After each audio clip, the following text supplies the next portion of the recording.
Oh, hey, I see you there. Yeah, it's that time of year again. I'm here today to tell you about the worst thing that can happen to a franchise: death. This story involves loss, fear, mismanagement, and a publisher doing everything they can to resurrect this train wreck to the best of their ability. So get ready, because it's the spookiest story of all, the life and subsequent death of my favorite bad video game ever, Splatterhouse, 2010. But what is Splatterhouse, you say? I've never heard of the franchise, so why does it matter if it's dead or not? Well, if you're asking questions like that, I can only assume you're very fun at parties. But allow me to tell you all about it, because it was you who asked. Technically, this is all your fault, and there's nothing you can do about it now. This train is rolling. It's barreling down the tracks. It's heading for your house. Dear God, look out! In order to paint a full picture, sit down, buckle up, because we're going over the entire franchise, from its humble beginnings to its devastating death in 2010. So get ready, because again, you can't stop me now. Splatterhouse was originally set free in arcades in 1988, and compared to what else was out at the time, Splatterhouse was different. Imagine, it's 1988, Reagan is president, so, you know, the Dark Ages, and you look around and see Afterburner, Outrun, Street Fighter, and Bad Dudes vs. Dragon Ninja. No, I did not make that up. But over across the way, you see this. This was different looking. It was brutal, it was visceral, and it looked like you played as the killer, since obviously the main dude you play as looks a lot like Jason. Well, that was intentional. Splatterhouse could be seen as an homage of sorts to 80s slasher and horror films. Our main guy is named Rick, and he dons the Terror Mask, a mask that possesses him and grants him strength to travel through this nightmare. Bosses include things like a poltergeist, the Biggie Man, who is a big burly dude whose arms are chainsaws and wears a bag on his head, zombies, and everything else in between that'll bleed. The story of the arcade game is very simple and goes as follows. Two university students, Rick Taylor and Jennifer Willis, are caught up in a storm, and they are forced to take shelter in a local landmark known as the Splatterhouse, where rumors of the mansion's owner, Dr. West, conducting horrible experiments are found to be more than just rumors. Once in, the door's shut, Jennifer screams, and Rick is knocked unconscious.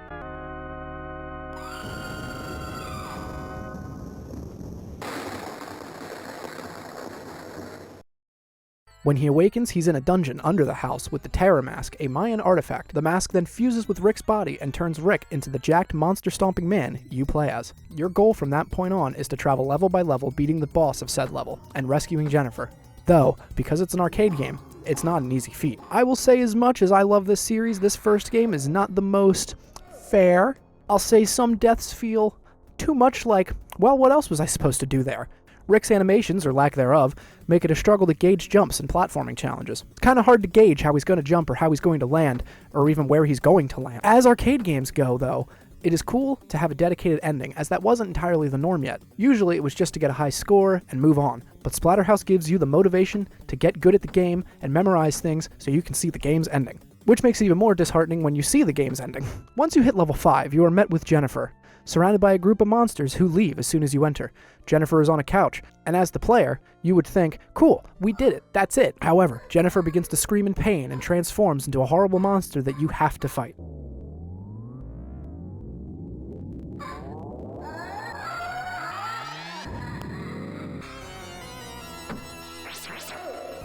During the fight, she is begging you to help her, or kill her.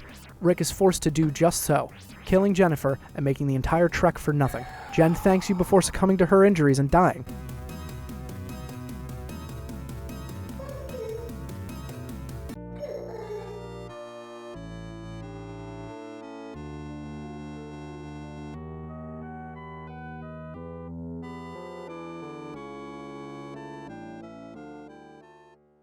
Rick, infuriated, decides to stop this once and for all, and kill the remaining monsters and burn down the mansion. The next boss is a womb-like monster that is referred to as Mother. After defeating Mother, the final boss is Hell Chaos, a giant melting face that sprouts from the ground and attacks you with big, meaty man hands. Once defeated, the mask breaks, turning Rick back to normal. After all of that, Rick flees the mansion that is now burning to the ground, thus ending the first Splatterhouse. Except in true horror movie fashion, we're left on a cliffhanger as the mask reassembles itself and laughs before End appears in the bottom corner of the screen.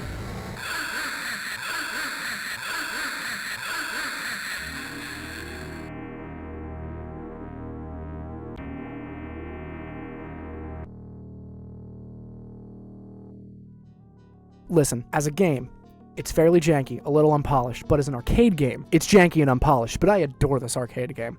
It's up there with Galaga as one of my favorites. I promise the descriptions of the rest of the series won't be as long as this one until we get to the main event, but it's important at the very least to know the story of the first game before talking about the other. Now obviously part of the business model of the time was to make an arcade game and then make a port to a home console, which at this time would have either been the NES or the Sega Master System.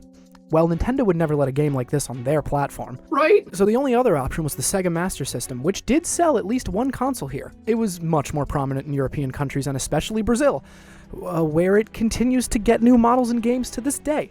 So obviously, Namco would want to put their game on a console where it would be successful.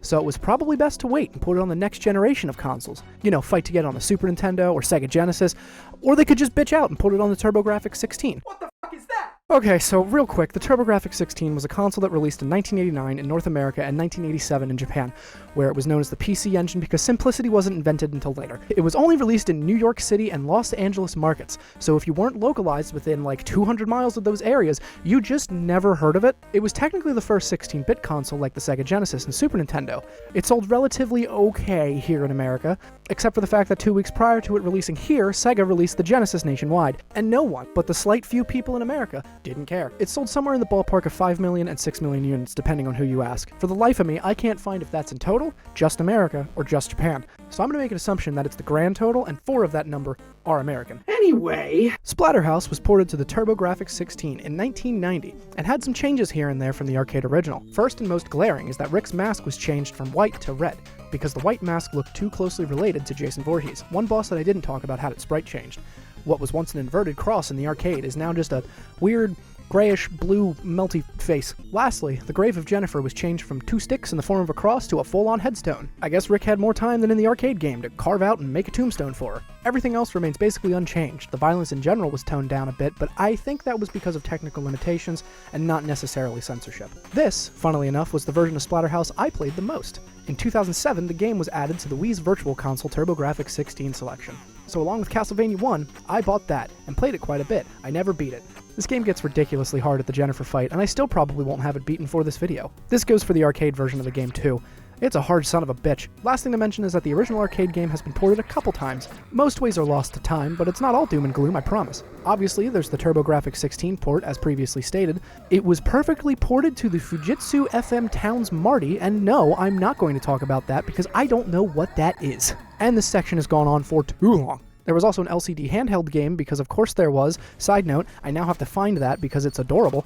It was ported to smartphones in 2010 to coincide with the remake. That is definitely gone by now. It was finally and most recently ported to the Switch with the Namco Museum, so now you can play Splatterhouse anywhere. In the closet, in the bedroom, in the kitchen, outside, or while fighting for your life, truly anywhere. The TurboGrafx 16 version was eventually ported to the TurboGrafx 16 Mini, a mini console like the NES and Super Nintendo Mini in 2020. So that's neat. The last port to go over is on the PlayStation 4 and Switch. Again, through Hamster's Arcade Archive series in 2023. At the very least, if you want to play the arcade original, there are options for you. I would wholeheartedly recommend the Namco Museum on Switch. Not only do you get Splatterhouse, but you get Pac-Man, Galaga, and Sky Kid, and more, but honestly, the selling point was Splatterhouse for me. So the original Splatterhouse, I would say, had a ho-hum success. People who played it definitely remember it, and some people haven't even heard of it. Would you believe? I would never want to say or implicate that Splatterhouse as a franchise was a big franchise. It's always been pretty low radar, which the sequels would definitely continue that opinion. Splatterhouse 2 was not the next game in the series. Splatterhouse Wanpaku Graffiti was the next game in the series, released in 1989 on the Famicom in Japan, and yeah, no, that's it. So this is kind of a parody of the original Splatterhouse, using a more chibi and cute art style. The game's story couldn't be more simple. Well, it could be, but shut up, I'm the one who's yapping, not you. The game opens with Jennifer crying over Rick's grave. Yeah, I guess he died, actually, I don't know. When lightning strikes his grave, resurrecting Rick, who is already wearing the mask, I guess.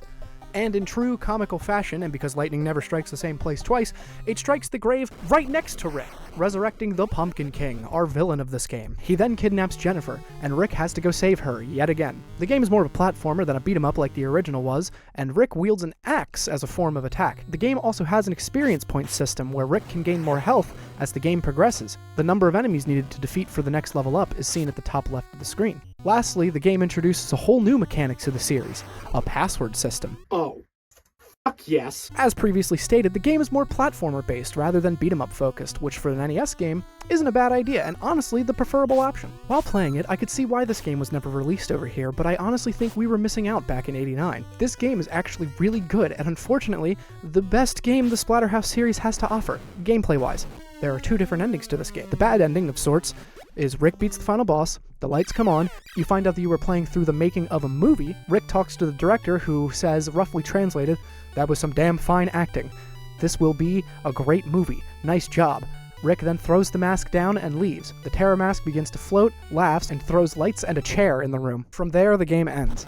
Now, to get the good ending, you have to collect 2 crystal balls, one from Japan and one from Egypt. Yeah, I don't know either. Getting both crystal balls unlocks an epilogue of sorts. The game ending plays out like normal with the lights, the cameras, the director, all that, but you get a picture of Rick and Jen hanging out together on a hillside. The text underneath them roughly translates to, "The two are happy." The next picture is Jen and Rick caught in a storm running to a mansion, and the text underneath translates out to, "Until tragedy strikes," which could be potentially a reveal that this game was a prequel, which doesn't make sense with the established canon of the series from the first game.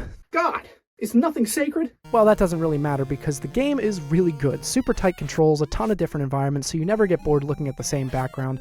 Lots of varied level themes. The music is probably the biggest negative, but even then, it's just okay. Apart from that, this is a wonderful hidden gem. I wholeheartedly recommend it, even to those of you who aren't Splatterhouse fans. Too bad the only way to play it is off the original Famicom cartridge or to emulate, as this game never received any ports outside of its original release. Now, from there, we move on to the real Splatterhouse 2, released on the Sega Genesis in 1992. The story to this direct sequel is 3 months have passed since Rick left the mansion, assuming Jennifer was dead. Rick is still dealing with grief over what happened when suddenly, the terror mask, which was seen breaking apart at the end of the first game, reforms and finds Rick. The mask then convinces Rick to go back to the wreckage of the house because Jennifer can be saved, offering the same powers to Rick that it gave him in the first game, which is just becoming a big strong fella who could punch really, really hard. Honestly, instead of giving you a play-by-play of this game, I'm just going to tell you how it ends, because while this game has different bosses and enemies, the gameplay remains largely the same as the arcade original. So at the end of the game, Rick manages to save Jennifer, and the house itself sinks into the river. That, I guess, happened to be there. Afterwards, text on screen that belongs to Rick states that this could happen again, so long as the terror mask exists. The credits roll, and all seem well until the credits end, and a face comes floating out of the river and lunges at the screen and lets out a scream.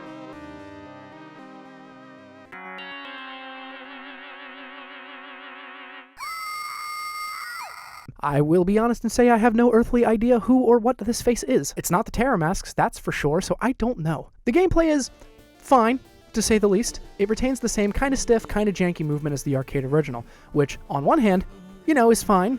Don't change what worked and all, but like for a home console sequel, I was hoping for some smoother and nicer movement. Some moments are almost certain to cause damage to you unless you have the memorization skills of a god. There is also not as many weapon pickups in Splat 2, which is a bit of a letdown. There are so few weapon pickups actually that for the second to last boss, I didn't even think to try and punch his projectile, pick them up, and throw them back into its eye, until way longer than I care to admit. I will say, there was one boss in the game that was a bit of a jump scare and impressive for the Genesis. This one, we're in a white void, just walking forward, and then BAM! True nightmare. You just have to keep running away while dodging projectiles, but it's really cool. Anyway, about how I played this one. This will sound pathetic. No, pathetic? For me? But I used an emulator to play this. Why? For save states and clearer visual, but mainly for save states. As previously stated, some bosses and level layouts are completely made for you just to get hit, unless you're ready to die over and over and over again until the pattern is drilled into your thick skull. I get that is how it was done back in '92, but it's 2024, and I lack patience, and while my gamer social score is dropping dangerously low, it's something I can live with. Well, whatever, because just 1 year later in 1993, Splatterhouse 3 was let loose into the world, to pretty high praise for the series. I see a lot of 4 out of 5s, 85%. It has a 7.4 out of 10 on IMDb, 2 points higher than Splatterhouse 2. Well, damn, this must be a massive improvement. I mean, we have a huge change in gameplay. The music is more punchy, the presentation looks great, it's a beat-em-up on an isometric angle, so now you have 360-degree movement to get around enemies, which also means you could be on a separate plane of existence from them, making hitting them impossible, but they can hit you. You also have a time limit. The house is a maze now, and the time limit, you can somehow do a spin kick that doesn't work when I want it to. Then the time limit, did I mention there's a time limit? Yeah, this game introduces something new to the series. being a bad game. That's not entirely true, but on a fundamental level, this game is broken, to me at least. Take all of this with a grain of salt, because I know there are fans of this game. I am not one of them. I know it's entirely possible to get the good ending, but you have to be absolutely perfect, absolute surgical precision with the entire game and maps branded into your skull, dedicate a section of your brain matter for the map layouts of Splatterhouse 3, and I just don't think it's worth it. But let's go back a bit. What's the story to this one? The story is 5 years after the events of Splatterhouse 2. Rick and Jennifer are married and have a son named David. Rick is also a successful Wall Street asshole and owns a mansion in Connecticut. Trust me, this is all important. I swear. The mask then begins to speak to Rick again.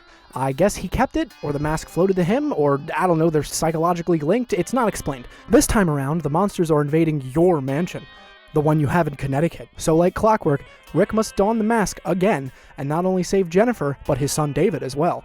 You see, apparently David has latent psychic abilities, and the evil one, which is our main villain of this game apparently, can use his latent psychic abilities to do something. But where does the time limit come into effect? Well, the time limit comes into effect from level 1. You are given about 6 minutes to make it through the first floor of the mansion.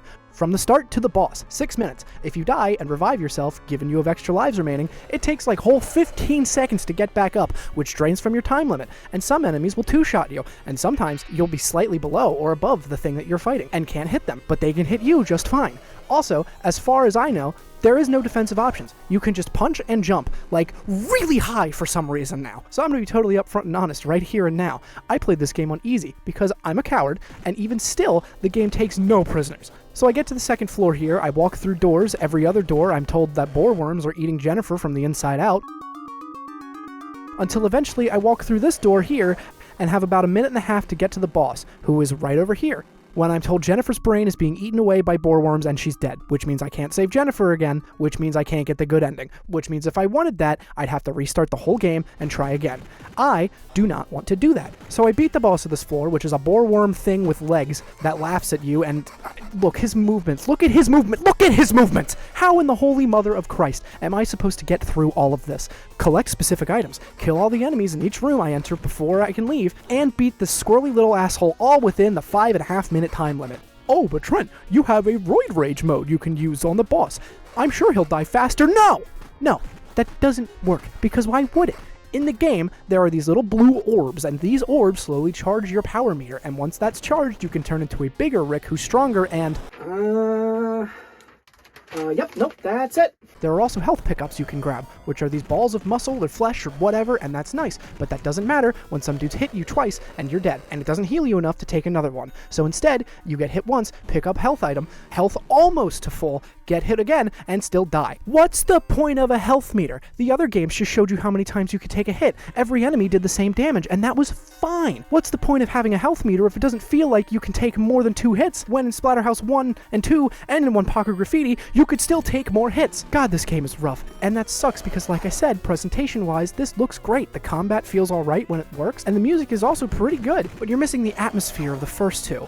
With this game, it no longer feels pseudo-horror, it now is just a violent beat-em-up. It's like comparing Alien to Aliens. Alien being a straight horror, and Aliens is more of an action movie. The difference here being Aliens is awesome, and Splatterhouse 3 fucking sucks. You could only ever legally play Splatterhouse 3 on the Genesis, and the Splatterhouse 2010 disc, so at least the evil is contained to those two entities. Well, whatever, because all of my complaints are probably just a me problem, because I've seen many long plays of this game where people are just able to gun through everything and get the good ending. So it's more than doable, but if you have to put in all this extra work, all this extra memorization, is it really worth your time when on the same console you could play Streets of Rage instead? Okay, I think I've hit my quota for being angry. Is there anything else in this game I can get mad at?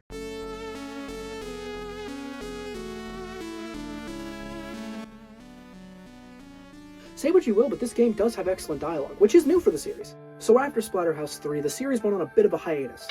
17 years is less of a hiatus and more of a corpse resurrection. Yes, in 2010, we got the main event of this video, the Splatterhouse Reboot, a hack-and-slash beat-em-up that was made by Splatterhouse fans for Splatterhouse fans. It came out in 2010 for the Xbox 360 and the PS3 with glowing praise. It sold millions of units. I remember they couldn't even keep this thing in stock, which is why I had to go to eBay and pay a large price to get this, and...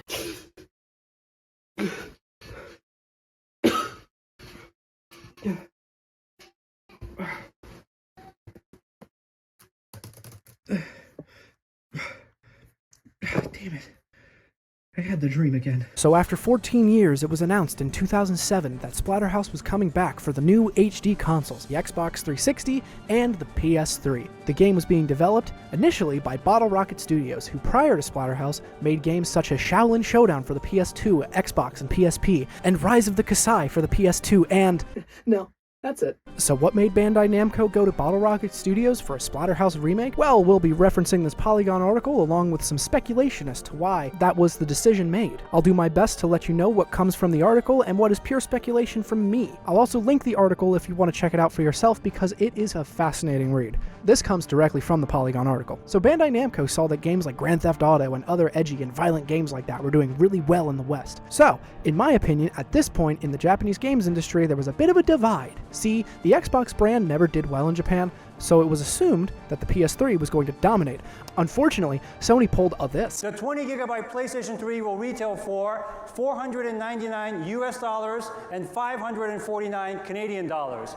And the 60GB PlayStation 3 for $599 US, $659 Canadian. In 2006, which was 49,980 yen in Japan, so the PS3 was not something people anywhere really wanted to pick up immediately. Unfortunately also for the games industry in Japan, there was another villain who entered the picture, the smartphone. People started to play more mobile games rather than console games at that time, especially since everyone had a smartphone and only the privileged had enough money for a PS3 in Japan. Also, with how heavily dependent on public transportation as Japan is, it's nice to have a small device to play on your commute to school or work or wherever. So game development in Japan was in a bit of a fight-or-flight moment. Do they pump time into developing games for the Japanese market that might not do well in Japan and probably really won't do well in America, or do we try and make games that will pander to the Western market, which might? I remind you again, Western developed games were very much bloody, edgy, and mostly shooters. Think Grand Theft Auto, Call of Duty, and Fallout 3. A lot of companies chose to try and pander to those markets.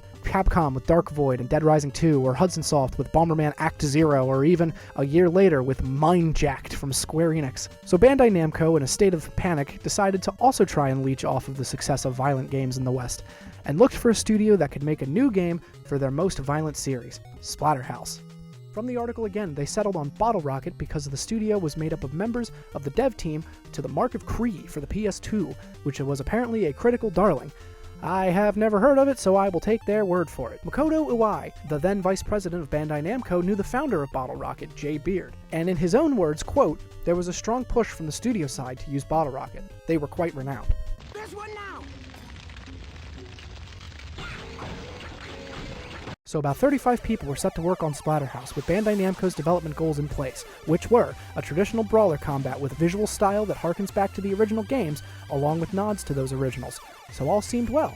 What could go wrong? Well, I wouldn't have gone through all of that if things went right now, would I? From the Polygon article, things started to immediately go awry. BottleRocket had an entirely different idea for the game in mind. Enter our first villain of this story, Jay Beard. He's probably a fine person, but for this story, he's our villain because I wanted this game to be good, damn it. From the article, Namco wanted one thing, and Jay wanted to make another. Bandai Namco wanted a traditional brawler, Jay wanted to insert the blue-red Mark of Cree targeting system. Namco didn't want that, again, traditional brawler. I also just wanted to say that if I say Namco instead of the full Bandai Namco or Namco Bandai, it's because Splatterhouse was always a Namco franchise and it's a force of habit. See, around this time, Bandai and Namco merged to become Namco Bandai, and then later Bandai Namco. But by and large, this is a story involving the Namco side of the team at Bandai Namco. I will take full criticism for the confusion, but I'm also not going to change my ways. So, along with the gameplay differences, BottleRocket also started to mess with the character designs. From the article, character designs started to distance themselves from Splatterhouse's typical type of monsters. From the mouth of Alvin Chung, environmental artist brought on to the BottleRocket team, there was a guy with a TV set on his head, and it was plugged into his crotch. It wasn't very Splatterhouse-like. And he was right. Looking at this concept art and looking at something from the original game like the Biggie Man, like, what is this? Obviously, these designs were not what Namco had in mind. BottleRocket and Bandai Namco both agreed. So things clearly were not going well. In fact, to quote Scott Holty, the senior designer at BottleRocket, every time they deliver a milestone, Bandai Namco had complaints and issues with it. They kept reiterating they did not want Mark of Cree. On top of all of that, the choice was made to make the game using the Gamebryo engine, which was a mistake. Just take it from Michael Sierre, who was a physics programmer, then later lead engineer at BottleRocket, who said, quote, "From a technical standpoint, it's a horrible engine and it's not fast. When it comes to pushing bits around, it was terrible." So that was a new problem in this machine, but don't worry, it gets worse. Let's talk about the PS3 for a minute here. So the PS3 was a powerhouse for this generation. It used something called the Cell processor, which was an amazing CPU chip for the time. It was, in fact, way faster and stronger at doing minute calculations as a CPU than anything Intel was putting out at that time. One problem for it, though, just small, tiny one. It was unbelievably hard to program for. It's the reason most cross-platform games would perform better on the 360 than the PS3, because one, the PS3 was $600 in 2006, which adjusted for inflation, that bitch is $937, so the consumer base was smaller than Xbox's, and Xbox was just easier to develop for. So most of the time the Xbox version would be made first, and then a slap-together port would be sent to the PS3. Sometimes you'd get really good ports. The original Nier is awesome on the PS3. It's great, but great on both consoles. Most games have terrible screen tearing, a worse frame rate, and worse graphic fidelity on the PS3. Just take Bayonetta on the 360 to Bayonetta on the PS3. Whew. With all of that information out of the way, though, how will this affect our story? I don't think they had ever produced anything for the PS3 before, said Alvin Chung. BottleRocket would continue to change things up on the fly for these poor devs. They would be working on the game, everything going well, then BottleRocket producer would pop their head out of their office and say, "Yo, check this out, we redesigned this character again, for the 5th time. Put it in the game!" If you know any little thing about game design, you know this is not how it works at all. So not only was there a divide between BottleRocket and Bandai Namco, but a divide started to occur between the devs working on the game at BottleRocket and the producers at the same company. The devs would have to give in to the demands of the producers, but they also knew this was Namco's game, and that realistically, they were the ones paying BottleRocket, who was paying the devs to make the game. Something bad was bound to happen, and after about 18 to 24 months of development, the bad was coming for BottleRocket. Something I failed to mention is that alongside Splatterhouse, BottleRocket was working on a game for Brash Entertainment, that game being The Flash. Around this time, Brash Entertainment shut its doors. The team that was working on the Flash game was either let go, continued working on the game blindly, just hoping another publisher would come around, or they joined the Splatterhouse team. This seems not so important to bring up until you think about how BottleRocket was only working on 2 games, The Flash and Splatterhouse, with one of those games hanging in limbo for the time being, and the other continuing to disappoint the parent company. Something was bound to change. Roger Hector, the then senior vice president of product development at Bandai Namco, went down to the BottleRocket team and reported, I went down there and started meeting with the guys, trying to get my own feel for it. To make a long story short, everyone shook hands and said, yeah, we're on it. It's all good. When the deliveries were due and the stuff they were supposed to be doing wasn't happening, I had to make a recommendation into Namco and say, hey, this doesn't look like it's going to look very well. So now, we had someone from Namco go to BottleRocket to get a first-hand look into the development. Things were not progressing well. With all this info that Bandai Namco were given, and the rift between Namco, BottleRocket, and the staff at BottleRocket, Bandai Namco made the decision to pull development of Splatterhouse from BottleRocket in 2009. The next day after that, the people at Namco had pulled up to the BottleRocket headquarters with U-Haul trucks to take away dev kits and all other assets that were used in the game's development. The team at BottleRocket realized they had just lost their job, because in true video game fashion, there was no warning to these people. People showed up to work that day, saw their offices getting cleared out, and realized, we just lost our jobs. Not all was lost, however. According to the Polygon article, some of the members at BottleRocket were handed business cards from Namco that basically told them that Splatterhouse was not cancelled, development was just being moved from BottleRocket to the Bandai Namco banner. Cool! BottleRocket was quick to say that the game was unfairly taken from them because they reached all of the milestones in development they were supposed to, and they were over 18 months into development. Iwai later stated that a lot of the devs and artists were talented. The game was pulled strictly because of the performance of management. A quote from David Robinson, Bandai Namco's executive producer on Splatterhouse, I think summarizes the situation in 2 sentences, plain and simple. We didn't cancel the game. We fired the management. So in order to not completely derail this train any further, Namco decided it was a good idea to 1. Hire members from BottleRocket, and 2. Form a studio in Carlsbad, California near the original San Diego location of BottleRocket. The The newly formed team would be joined by the Santa Clara Bandai Namco studio. That team was responsible for 2009's Afro Samurai, which was by and large a traditional brawler like Namco wanted, just obviously with a sword and not fists. So for the next 3 months, development was put on hold while the studio finished forming and all the equipment was put back in place and everyone settled in.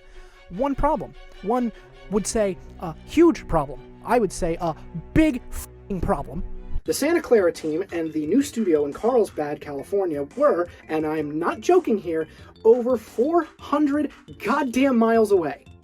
So, yeah, that created some complications, because at this point, I don't even think God wanted this game to come out. For a first-hand account of this, please allow me to refer to one Scott Holty yet again, who was still on the dev team after the shakeup, who says, quote, "We were flying back and forth quite a bit, just so we could maintain continuity and have team meetings. Plus, in the beginning, I had to go and teach all the tools to all the designers and artists and get that whole team up to speed." Roger Hector was doing his best to form a full team for the game, including hiring members from BottleRocket, specifically key members such as Michael Sierre. He's back, who Hector really wanted to hire.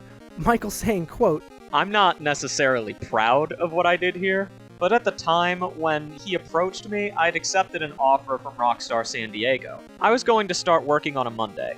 Hector contacted me twice over that weekend to discuss a number of details about establishing the Carlsbad studio, and I said, yeah, I'll do it. That meant going into work at Rockstar on Monday and quitting. And I know I've spent a lot of time where I'm quoting devs and quoting an article and the sort, but I need you to understand how actually horrendous development was for this game. We'll be transitioning to the actual game itself very soon, but I needed to hammer home that it got sloppy, it got sloppier, and then it just continued to stay sloppy until its release date. So please just stick with me for a little bit, and then we'll be getting to the main event. I promise. Some speculation here on my part, but I feel Bandai Namco probably had a feeling this wasn't going to be a hugely successful game and start to a new franchise. Like, the type of game this would appeal to is a very niche group of people. Something like a Bayonetta or Shin Megami Tensei game, meant for the audience that likes them, but not much else. So because of that, we now have to talk about money, moolah, the green, the budget. From the Polygon article, Bandai Namco wanted to keep the budget in check since, they already paid for over a year and a half of development time at a different studio. Because of that, there were very tight schedules and heavy pressure on the new studio. Former BottleRocket concept artist Dave Wilkins puts the pressure plain and simply in his quote. It was like, you have a year and a half to finish the game. It's like, let's see where you are in 3 months, and we might decide to kill it, and we might not. So we busted our humps for 3 months to the milestone. And then, it's looking pretty good. Keep going. So let me add this little nugget of horrible information. BottleRocket, the studio that spent a little over 18 months working on the game, the studio that was originally chosen to make the game, that BottleRocket, would you believe that, according to the new dev teams, they didn't complete a single piece of usable work?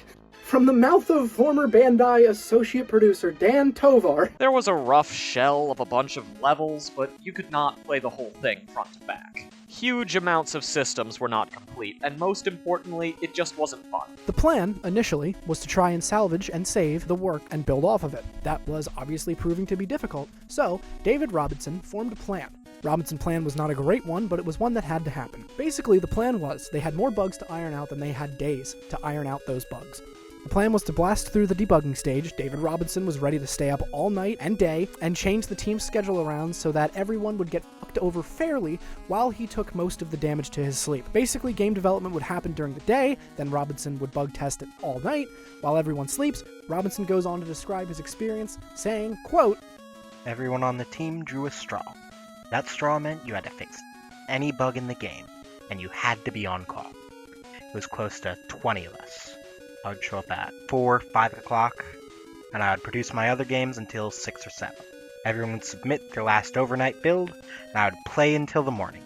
As soon as I hit a bug, I'd call up whoever was in charge that day, they would run in, fix it, and I would start the play cycle again. We gained 22 days back. We've talked about Robinson quite a bit here. So who else suffered? Well, our good old friend Alvin Chung, who stated, There was an occasion, a few times. In 3 days, I think I slept for 3 hours. I just remember sleeping on the floor, taking a break. They had to keep some of BottleRocket's original work intact just because they didn't have the time to redo everything. So, for example, Rick's animation rig remained in the game. They redid his animations and model, but to save time, they had to shove that model into the skeleton that BottleRocket had designed, which would explain why Rick can look a little off every now and again. Wilkins explains. You can see in the final game he's got a really short bicep and his head's a little big, and it's all because we had to make that skeleton work. One big benefit from working with the Afro Samurai team is that the game got a whole new art style, a cel-shaded art style. The team felt like, because of their work on Afro Samurai, that they should push the game to have a cel-shaded art style because they were the best in the industry at the time to do it. Now, with this new graphic fidelity, the team was able to do the most important thing for a Splatterhouse game, up the gore. Rick went from just punching dudes to death to pulling off fatalities. You know, the standard ripping off their heads, arms, blood flying every which way, truly a wondrous treat for the eyes. After everything was said and done, the game underwent a year of development with this long-distance setup. After all the crunch, overnight, sleepless nights, the game cost around $20 million. It released on November 23rd, 2010, and not October, where I feel like that month probably would have benefited a game like this more. Splatterhouse was seen as a failure when it released, and still is now.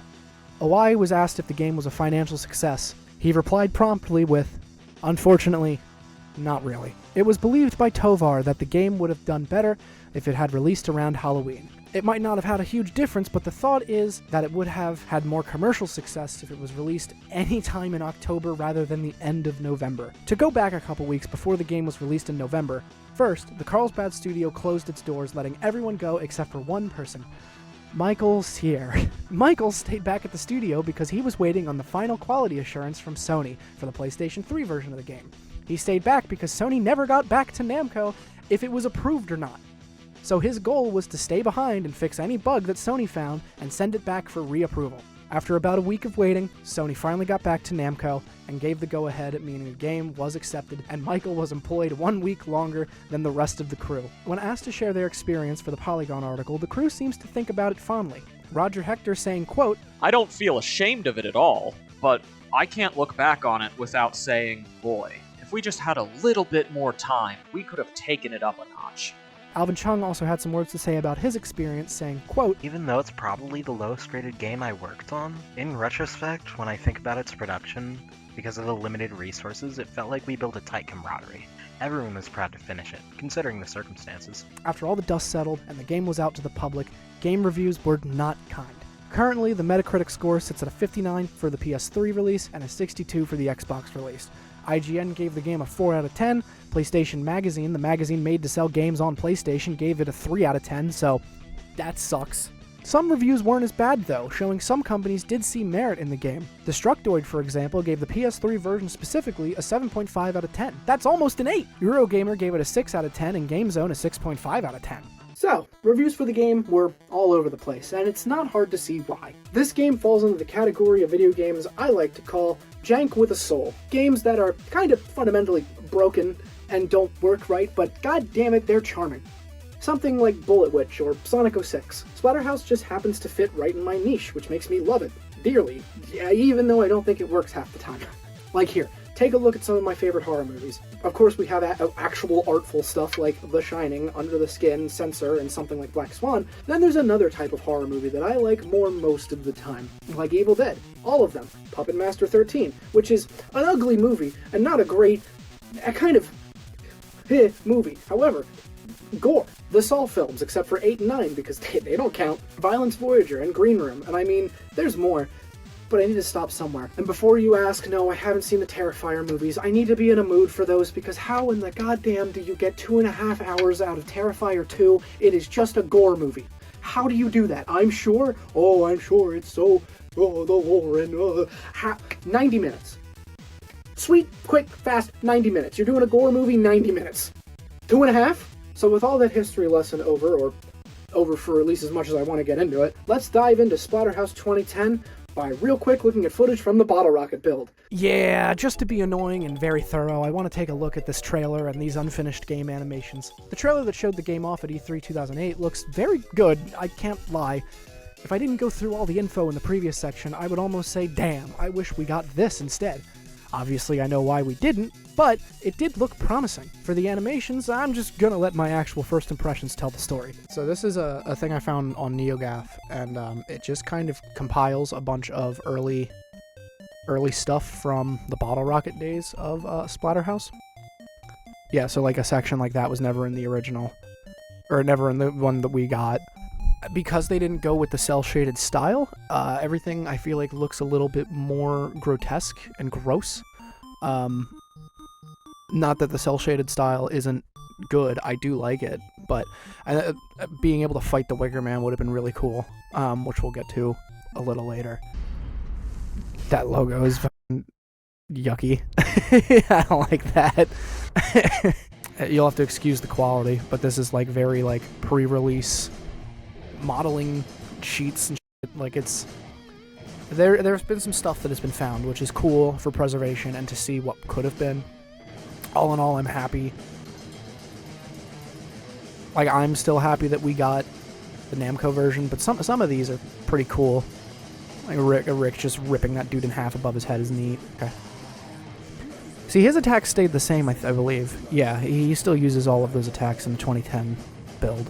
Because this thing, I think he's a little less over-designed. He's not as spiky in the 2010 one. He's still in the Bandai Namco produced Splatterhouse. I don't even know what the fuck this thing is. I would assume that's a model they used later for one of the bosses. They changed out the weird spinning sickle thing. But he's kind of cool. He's neat.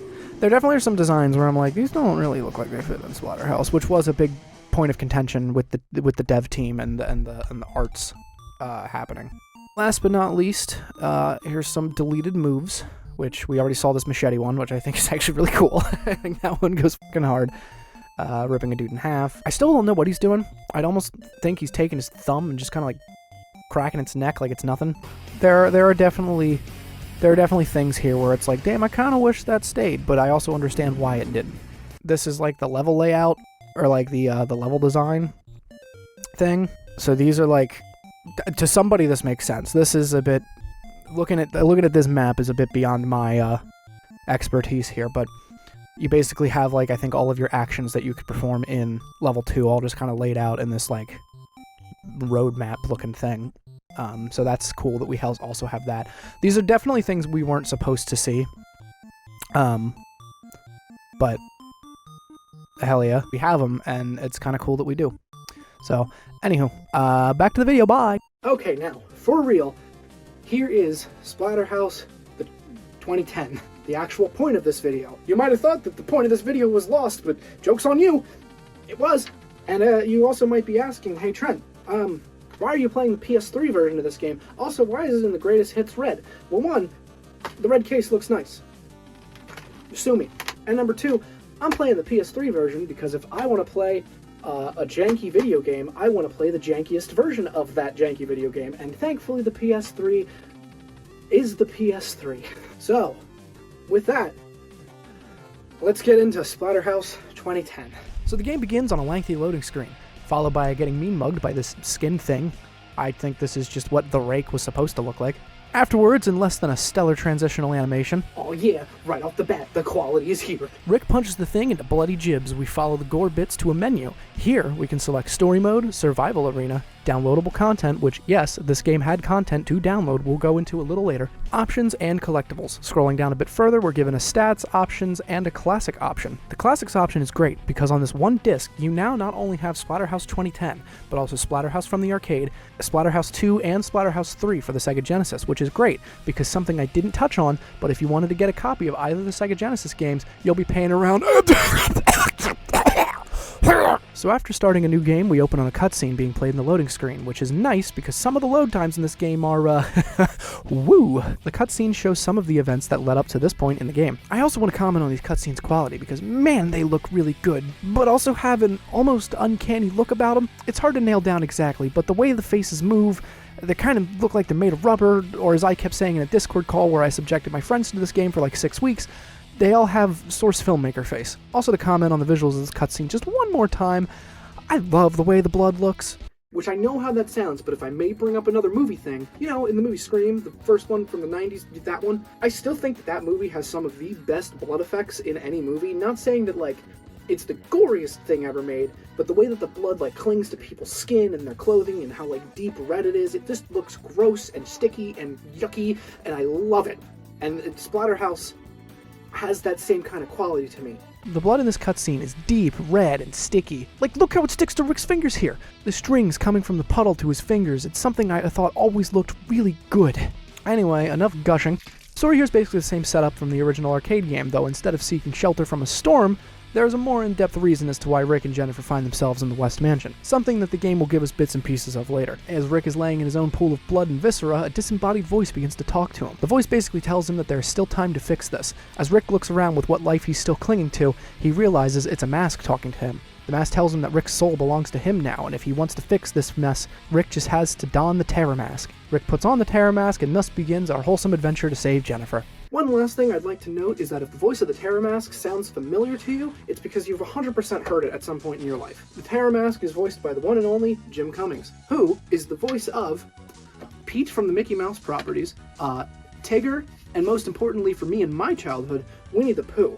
So keep in mind when the Terror Mask says something like this, "For without faith, I am nothing, and without me, you're fucked." That's Winnie the Pooh. Rick begins to transform into a hulking monster, screaming in pain, but this shouldn't be anything new to us. I mean, look at his powered-up form in Splatterhouse 3, and now here. He just looks like that at all times, basically, except for when he... Jesus Christ. I mean, look at the black and white visuals, the blood literally everywhere, I don't know what you'd call it other than strands of blood flying. It's wonderful. All while some metal band I've never heard of is blasting in the background. This is that 2010's Edge in full force, and I couldn't be happier. And before you ask, yes, I do have a list of some of the metal bands that are in this game. It's not all of them, I'm just giving you a sample size, but if you're into this genre, you'll probably recognize some of them. I only know one of them, so here we go. The Accused, Calvaria Conspiracy, Goat Whore, Five Finger Death Punch. I would make that two bands, but it's not because I wanted to know Five Finger Death Punch. Mastodon, Wolf Shirt, and Lamb of God, which is the one in the game that I knew of prior. I didn't know Five Finger Death Punch was in the game until right this instant, so whoops. But again, hey, if metal music is your thing, there you go. So after absolutely goring everything that happened to look at you funny, Rick shrinks back into his original hulking form, as his body can't take the pain of that enraged mode. So now, you're left to explore our first area, West Mansion, which has seen better days, I'm sure. You'll also be introduced to this game's loop. Beat the shit out of some dudes that want you dead, run around the arena you fought in and break anything that can be broken for either a collectible, weapons, or boar worms. Weapons can range from a lead pipe to a full-on shotgun, and my personal favorite, the chainsaw. But we won't be seeing the shotgun or the chainsaw until a little later. Boar worms are used to give you some easy blood points. Blood points are like this game's experience points. The more blood you collect, the more stats you can increase. Stuff like your health or flat out learning new moves. Blood is also useful for charging your necrometer, or necrometer. Basically a gauge to either let you go into that rage mode we started the game with, or more importantly, it can control your ability to heal. So long as you have one of the gauges filled at any time, you can hold L1 and hit circle on a PS3 controller to straight up absorb blood from your enemies. That will do a small amount of damage to them, but more importantly, will heal you a certain amount. Sometimes it can be all your health, sometimes it'll be half or a quarter of your health. It all just kind of depends on how many goobers you're fighting and how strong they are. And now for the worst section of the early game.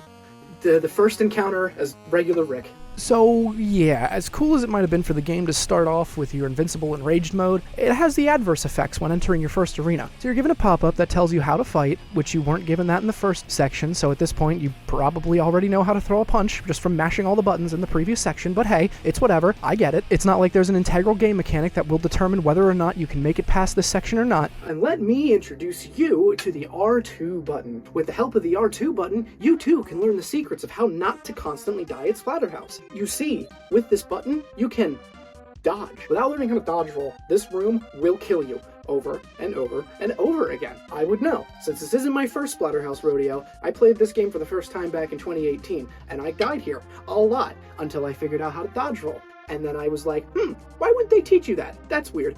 Basically what that means is I didn't capture footage of me dying in this room because I already knew what to do, but I figured I should give a shout out to anybody who decides they want to play this. R2 in a direction. You dodge. you'll make it past the first room no problem. Without it, good luck, buddy. Something else you'll notice in this first room is when you beat up a dude enough, he'll get a red outline around him. Though the game doesn't tell you what it is or what it does at this point, allow me to give you a secret gamer hint. Pressing just circle in battle lets you grab an enemy. With this, you can kick them or toss them or whatever. However, when they glow red, hitting circle will send you into the black void where you perform a glory kill on them with quick time events. And copious amounts of blood to gain, and also to just witness. Now, one drawback to this system, however, is there are only 2 specific animations that play on these guys. Some other enemies only have 1. While that doesn't sound so bad, the problems occur later on in the game, and especially in the survival arena modes. Remember how I said that the more blood collected the better for your necrometer? Well, these glory kill animations give you double the normal amount of blood for killing them. So, it is almost integral that if you're low on health and don't have anything built up in the necrometer, you're going to want to do these animations, and you will see the same ones over and over and over and over again. Eventually, you're just going to want to avoid doing them, which not only sucks because it is a cool concept to push the analog sticks into each other to simulate Rick crushing one of these things' heads, but also for a gameplay mechanic reason because, again, double the blood, double the chances of staying alive. Alright, so in this room alone, 3 things that are basically necessities to learn in order to get the most out of this game are just never taught to you. That being 1, how to dodge roll, 2, how to perform a glory kill, and 3, how to heal yourself. The first room doesn't seem so bad, but I promise you, these little bastards can hit you like 2 to 3 times uninterrupted before you can walk away. You have to dodge out of their grasp, because if you don't, you will die, and die fast. Okay, so now that we've spent like 17 years talking about the first room, can we move on with the rest of the game, please? Yeah, I guess. God! So after leaving the first room, we then run through a hallway where I believe our first collectible would be. I believe it because I had problems recording this game, and the hard drive that had almost the full gameplay recorded to it died, and I lost all that footage, so I don't have the footage of me getting any of the collectibles until close to the end of the game. So let me talk about the collectibles real quick. Oh my god, just get on with it, please! I will. I swear, this will be real quick, I promise. So your collectibles in the game are of 2 varieties. One is old phonographs scattered around the mansion that basically give you backstory on what the hell Dr. Henry West was even doing to create this house of mutant monster things, which you'd know is nice, because it wasn't really ever explained in the original game, so some added context is nice. The other collectibles are pieces from pictures of Jennifer, but these aren't just like normal selfies and the sort, these are lewd and sometimes just straight up nude pictures of her. And others are like, fine, maybe a little risque, might make your local DMV employee raise an eyebrow if you're looking at him in public, but not much else. So I don't know what really to say about these, because on one hand, it's kind of gross and in your face and almost seems like pandering to the lowest common denominator of player who just wants to see boob and nothing more. On the other hand, breasts! But I don't know if I'm fit to talk about this, so I'm going to take some input from my one female demographic viewer, my wife. Oh. Yeah. What does she think? Whatever. It's whatever, okay. Literally whatever. Luckily, my wife is chill and cool and rad and epic, so she doesn't really seem to care. But it is a weird thing, I almost feel like, but whatever, it's there. The game's almost 15 years old, like what are you gonna do about it now? Alright, now back to the story. So in this next room, you see Dr. West is still pulling Jennifer along to their destination. Either Dr. West is really bad at dragging people, or Jennifer is putting up one hell of a fight, which is what I choose to believe, due to something that'll happen later. After leaving that fight, we then get to see West dragging Jennifer again.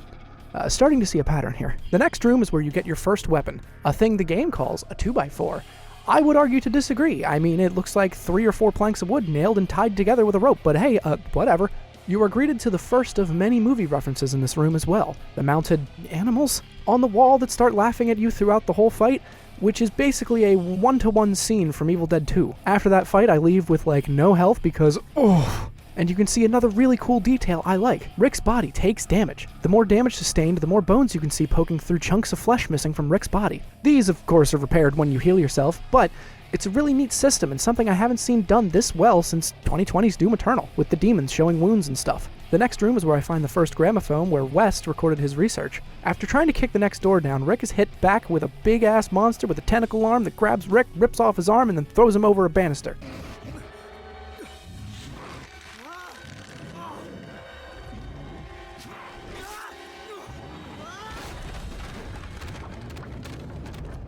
This introduces us to our next gameplay mechanic, the loss of limbs, specifically your arm, since it's the only limb you can lose. Losing your arm means you can no longer dodge roll, you can no longer do most of your combos, and you walk slower. However, to make up for that, Rick can pick up his missing arm and use it as a weapon.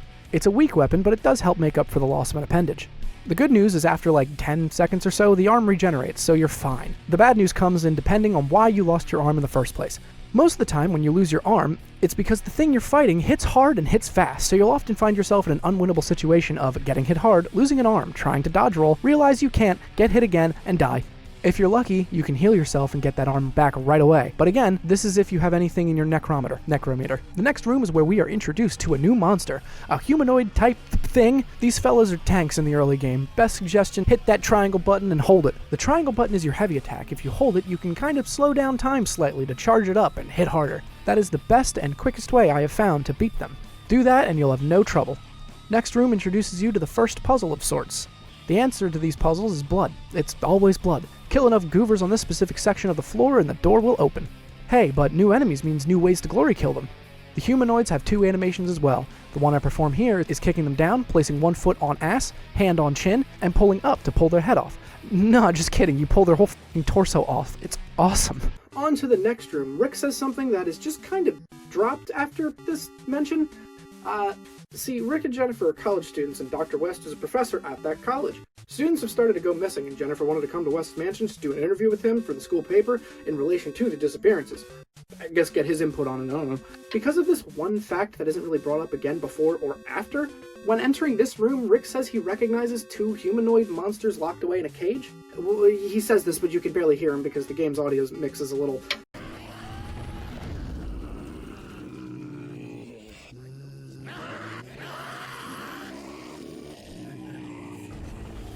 that. It just seems to be one of those quirks that while working on the game under pressure and under crunch, it was something that they may have fleshed out more, but weren't given the opportunity to do so. So some of the remnants are just left in the game. Because it's, besides this mention and like one more in the next level, I think, it is really not that important at all.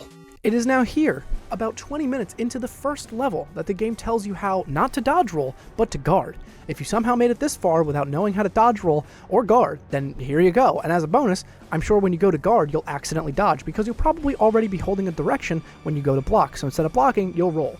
So I guess it's fine in that regard, but let me tell you, there is no way in hell you're making it here without dodge rolling. Here is also where I perform the only other glory kill animation the humanoid enemies have. Kind of the same story, but with a different body part. Kick them, spin them around, foot on ass, grab arms, this time pull and rip them off. With this, however, you can pick up their arms and use them as weapons, which I think is really neat. After that gauntlet, it's gamer time now. That tentacle arm guy who ripped your arm off and threw us over a banister earlier is here now, and it's time for a rematch. With the fight beginning, the game finally tells us how to dodge roll properly about 25 minutes into the first level. With his defeat, we get to see another new glory kill on a new enemy, grabbing its tentacle, wrapping it around its neck, and pulling until he tries to fight back, in which another button press, oops, I fucked up. Okay, round 2. Grab tentacle, wrap neck, pull up both analog sticks, and when he tries to run away, mash the button prompt. Rick kicks it in the ass, and I guess that extra force made its head fly into the stratosphere. With that done, you are then introduced to the level up screen, which you can pull up at any time by hitting the select button. And I mean any time. During fights, out of fights, fighting a boss, I think the only time you can't pull it up is during the loading screens and cutscenes. Other than that, anytime. Fighting a boss and remembered you haven't leveled up in like 3 levels, bring that bad boy up and spend. We are then presented with a cutscene where West is assaulting Jennifer. She is able to grab a knife during the scuffle and stab West in the brain, but that does nothing to him because, as we'll learn throughout the game, West is barely human anymore. And with that, the first level comes to a close. There are 11 more levels after this. I'm gonna speed up the descriptions a bit from here because there's no real reason to just go into that much depth. I just wanted to make sure you had a handle on the grasp of the game mechanics, what it teaches you, what it doesn't teach you, the type of enemies you'll be fighting, the glory kills, and the weapons. So from this point on, we probably will only just be going over the story, new game mechanics that make themselves known, and some new glory kills here and there, and bosses, of course. So with that, let's continue. Level 2 starts out in a corridor, and I mean just starts, like title card, bam, hallway. One more comment about these monsters being classmates of Rick, and then immediately blending, which is pretty good.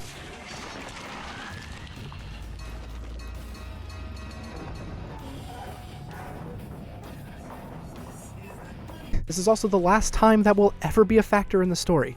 You can find another one of those 2x4s, as the game calls them. I only mention this because Terra Masks has one of the best lines in the game here, and then proceeds to say it constantly throughout the rest of the game. Oh, a 2x4.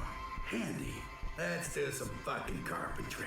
After that short arena, we are greeted to a new gameplay style, 2.5D. So because Splatterhouse originated as a 2D side-scrolling beat-em-up in the arcade, there are a few references to it scattered throughout the game. In these sections, you will basically walk to either the left or the right of the screen and absolutely decimate anything that walks your way. I'm also pretty sure the enemies in this section have much lower health because the same humanoid dudes you fight in the main game show up here and are way easy to do away with in these sections. I like these overall. They're a nice shake-up from the regular gameplay. The only real problem I have is that you keep Rick's momentum from the main game here, which works for the 3D style, but not so much for the 2.5D sections. His jumps are either really stiff or, if you have a slight walking start, way too uncontrollable. It's something you'll have to get used to, but it's more than manageable. One thing I really love about these sections is one of the dumbest references to the arcade machine, that being the way enemies used to splatter against the wall in the original if you have the 2x4. In this game, they will do the same. However, in this section, there is no wall to splat against. Instead, if you manage to hit them when the board is swinging towards the screen, they'll go flying and splatter against your TV screen, basically. It's a goofy little detail that I like a lot. So far, to me at least, the low ratings don't seem justified. I mean, like, yeah, the game is beyond simple, a little janky here and there, and the story is pretty basic, but, like, so was the arcade original. If anything, I feel like this is a pretty good adaptation. I feel like it reviewed so low at the time because reviewers were looking at this like a new God of War or Devil May Cry, and it's not that at all. It's much more simple. And it was never going to be that deep. It's a grindhouse movie that was made into a game, basically, is the way that I look at it. Even the stiff handling on Rick in this section is something you can get used to. It's not like I tried to overcorrect the jump that I had made fine by trying to jump again to reorient myself, but then had no control over Rick in the slightest and fell down a hole and died, now to just have to sit through a long loading screen of two monsters biting the shit out of each other.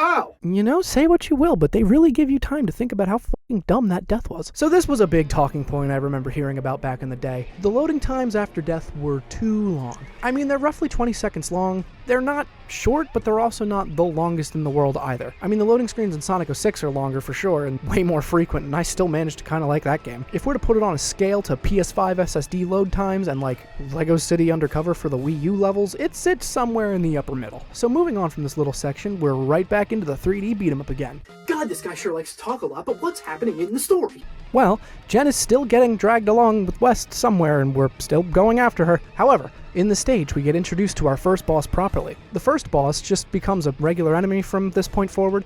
I kind of forget that he's even a boss. Backing up a little bit, allow me to waste your time again and talk about one more thing that's presented for you here. So you can pick up some enemies with the circle button and throw them, kick them, yada yada. We know this, however, sometimes in the stage, there will be objects you can use to impale the dudes you're fighting on, such as in this room, a spike on the wall. See, we pick up an enemy like so and toss him and boom! Game goes into slow-mo for a bit as we get to see this fella get massacred on the spike with strands of the ooey gooey red stuff flying. This makes my orc brain very happy. I love having objects in the environment that I can use to just create more carnage. That's fun! So after fighting through hordes of goobers for like 15 minutes, we are then presented with a different tone. A hallway smothered in blue lighting, the music going for a far more atmospheric sound, and we learn that West had a wife. Keyword, had. She is long dead.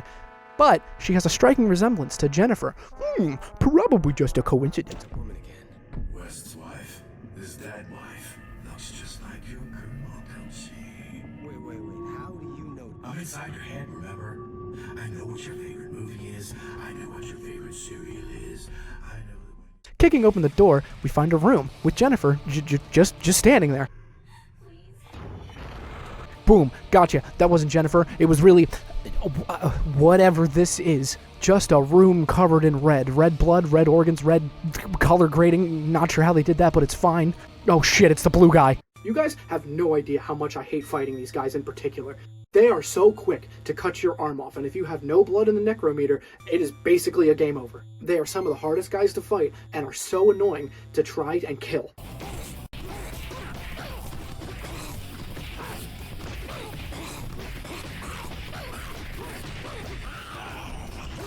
When they're in groups, they're a problem. Here, not so much. After that mindless distraction, we can find our next little reference to a movie.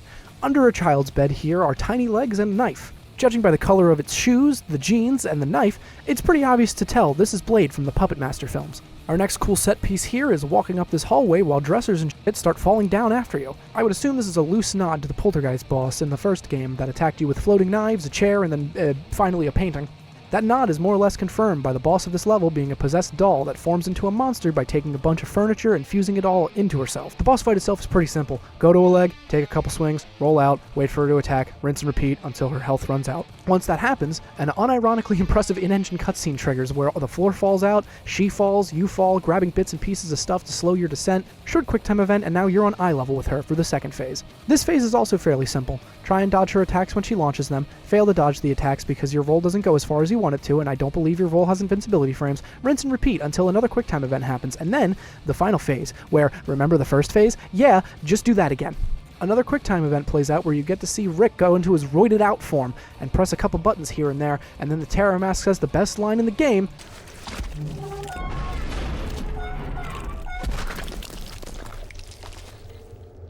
Ain't your mama, asshole? After that, a short cutscene plays out where you get to see a portal that transports West and Jenny somewhere. Rick follows, and we get to see another cutscene during the loading time that shows a little bit more of the events that played out when Rick and Jen got to the mansion. It doesn't explain a whole lot, but it does help to provide Jennifer and Rick with a little more characterization than what was in the arcade original. After that cutscene plays out, we land in what looks to be an industrial area, and I'm gonna spoil this now, we are in the future, a bad future, where we fail to save Jen. That's right, baby, we're bringing time travel into this. Let's go! In all honesty, it seems kind of dumb to do this, and actually it starts to make some sense as the story progresses, which we'll get into. From this point on, though, I believe I will be able to make good on my promise and only really touch on the story and focus on just some of the newer stuff that it introduces. I'll just try and focus on the story and gameplay mechanics and bosses, because what's a beat 'em up without good bosses, and Splatterhouse 2010 sure has bosses. So, in the post-apocalypse world, we are subjected to my least favorite new enemy. They don't tear your limbs off like the blue f***ers, but they do avoid you. They, hop just out of your reach, climb up walls, and then dive bomb you for massive damage. Even though they're a new enemy, they are unfortunately another humanoid enemy, so the glory kill animations are exactly the same as the others. Eventually, you learn of the impending eclipse, which is important for Dr. West's plans for Jennifer, that we'll be getting into a little later. Another 2D section here, which I can show you the foreground splatter here a little better. And right here comes yet another performance problem. This next area hasn't loaded in yet, so this wall that you're meant to break down, you just can't until this glowing mask goes away. This happens not as often as you'd think, but it happens more than it should. Basically, when you finish an area faster than you're supposed to, the game has to load in what is supposed to load in while you're doing the fighting or platforming. It makes it kind of weird that it shows up here since this is a 2D section and you can only move as fast as the game allows, but it's fine. Next new area has a new-ish gimmick where the path is blocked, but you can open it by grabbing a smaller enemy and throwing them onto spikes. For whatever reason, doing this raises the bus blocking your way. Here's what it's supposed to look like when you pick up a collectible picture. As stated before, I picked up a bunch before the main recording started, so for the first 2 levels I had all of them, not super important, but for consistency's sake I figured I'd mention. Cutscene plays out with a cool train crash, no real point, just wanted to mention it because I think it's fun. Check it. Door?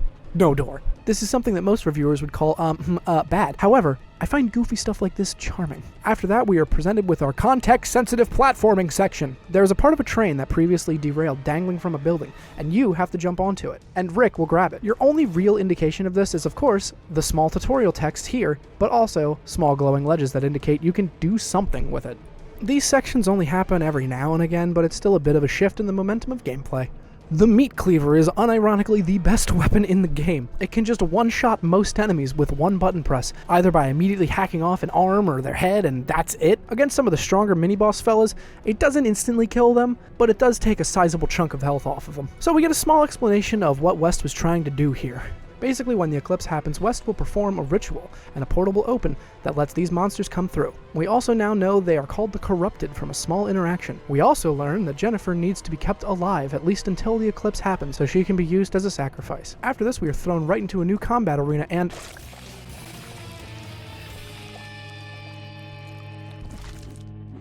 Yeah, remember how much I said I hated these things?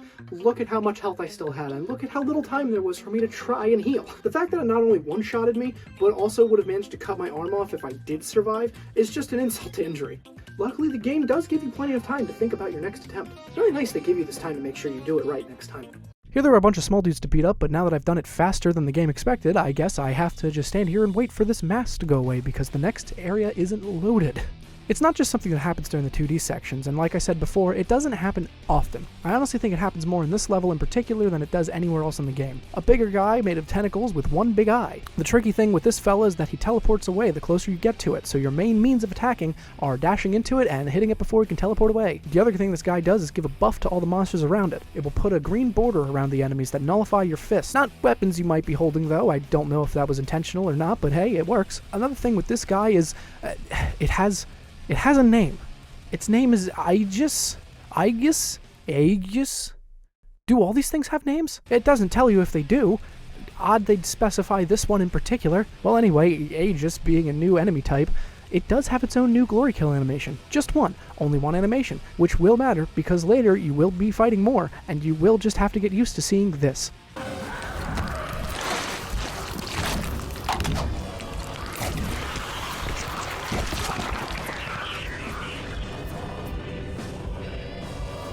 The next area reveals the Statue of Liberty's head covered and crawling with corrupted. This is where Rick learns that he's 13 months into the future, a future where he didn't save Jennifer. You find this out through a dialogue where the mask is talking during gameplay, but you can't hear him either because of a bug or some other technical thing. Is it too late? Fight goobers, and then the statue reveals its true form. It has a mouth. With this, a new enemy is born. I'd say enemy because it really doesn't hurt you, it's just in the way. All you have to do to get it out of your way is throw small fellas into its mouth, it eats them, and then you're allowed to walk through. Yes, this is a door guardian, which raises questions such as, how does it eat? Where do the things go that it eats? Couldn't you just time a jump and go through while it's not eating? It's not like it can chase you, but it's a cool and neat way of blocking your path. A bit of a change from just beating up enemies and moving on. Here, you actively have to open the way forward yourself. With that, Level 3 draws to a close. Now, Level 4 is meant for the fans. I'll be kind of cutting to the end of this one for a reason. Some details I will mention is it's called the Meat Factory, which yeah, this is indeed a factory of meat. But also, this is the only level where the game has some really weird and interesting camera angles. We also get a new enemy here, a big guy with a sack on an arm and a slug-looking thing for a head. A new mini-boss of sorts, which you know what that means, new glory kill animation that we will be seeing more and more throughout the rest of the game. And yes, he also only has one.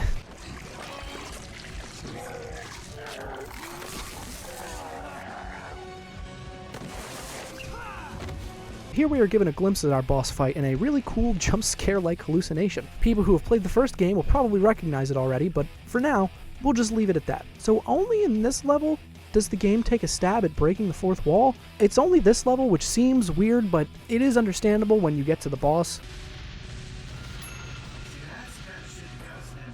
Something else I didn't mention until now is that I can bust out the Super Rick thing that we saw at the beginning of the game, so long as I have 3 slots full in the necrometer. This refills your health fully and basically makes you invincible for a short time. The more of the necrometer you have upgraded, the longer you can use this form for. It's neat, but you won't be seeing me use it a whole lot. Because it drains all of your necrometer and enemies can just kind of stun lock you if you're not lucky coming out of this form near an enemy and not being able to heal right away, it can just kill you. So I don't really use it unless I really need to, or if I know I'll be fine after the fight is over, because I would like to say, just once again, that this is not my first Splatterhouse rodeo. I 100% completed this game back in the day and still had a lot of the levels memorized, so I knew when and where was the best time to use it most of the time. Another strange reference to this being a game. Just like old times. Weird, why would the game be doing this unless there will be some sort of fan servicey thing at the end of the level?